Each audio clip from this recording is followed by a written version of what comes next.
Hey there, it's Dusty Thunder again with another AITA story for you. This one is, am I the astronaut for not wanting my mother-in-law to be with my baby without me around? My mother-in-law and I have a strained relationship. There has always been some tension, but it got worse when I was around 7 months pregnant. My mother-in-law, my brother-in-law, and sister-in-law moved in with my husband and I for a few months while their new home was being built. I had a very emotional pregnancy and was very overwhelmed with having a house full while preparing for the arrival of our first child. Time out. They moved in when you were 7 months pregnant? I think most people would look at this situation and be like, yeah, we probably need to go stay somewhere else and not move in with the people who are expecting a child really soon. They got enough on their plate right now. But no, these folks are like, you know what? Is it free? Cool. We'll be there.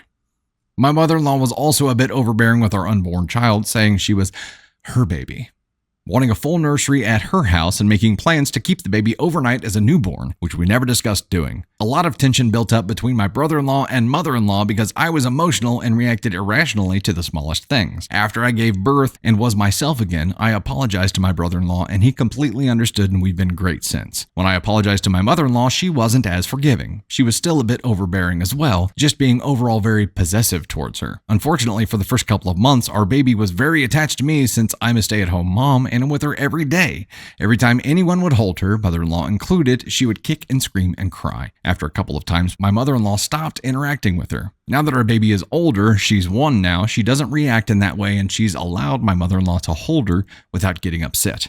Now my mother-in-law wants more one-on-one quality time with our baby to bond. The issue is, my relationship with my mother-in-law has gotten worse, and it is clear that she does not like me. On numerous occasions, I have apologized for how I acted while I was pregnant and have tried to reach out to hang out and mend our relationship, but she has declined invitations. We have a family vacation coming up and she mentioned she hadn't gone shopping for it yet. I invited her to go shopping with my husband and I, and she replied with, "I'm going to watch the baby." And then I replied, "I thought you said you needed to go shopping too." I asked her again if she wanted to come with us and she declined. My husband wants to drop off our baby at her house while the two of us go shopping, which I thought was weird because we usually all shop together. He eventually told me she specifically wants to spend time with our baby alone and doesn't want me there. This upset me and made me feel like she genuinely does not want to have a relationship with me. I told my husband I'm not comfortable with dropping our baby off with someone who doesn't like me and most likely doesn't respect me. And if she wants to spend time with our baby, I would rather us all be together. Once we mend our relationship, I will be more open to it. Just a note, I have never denied her time with our baby. The three of us usually go to her house and hang out for a couple of hours whenever she asks us to. But my husband says I'm getting in the way of their relationship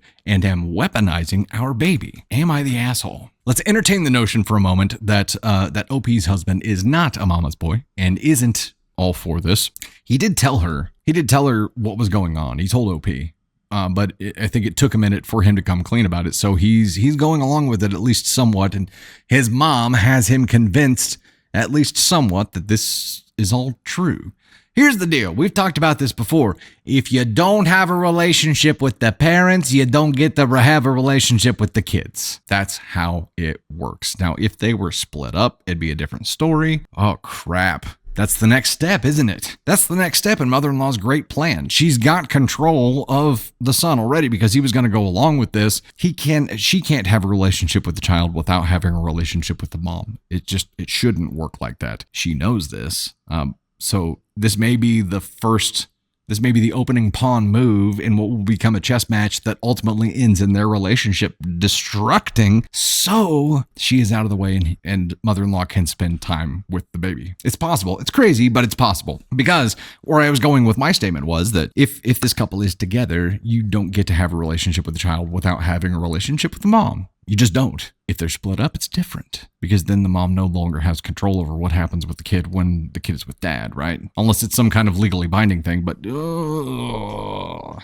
I don't get it. I don't get mother-in-law's take here. It's like this is given the vibes of the mother-in-law who ended up showing up in the middle of the night and taking the baby to go stay at her house without waking up mom or dad and telling them, and then mom woke up and the baby was gone. This is giving those vibes. Like, what is she willing to do? And the fact that you don't want the mom there is a huge one of these, or a whole lot of these. It's a huge red flag. You have to understand that as a parent, that is something that makes a parent uncomfortable.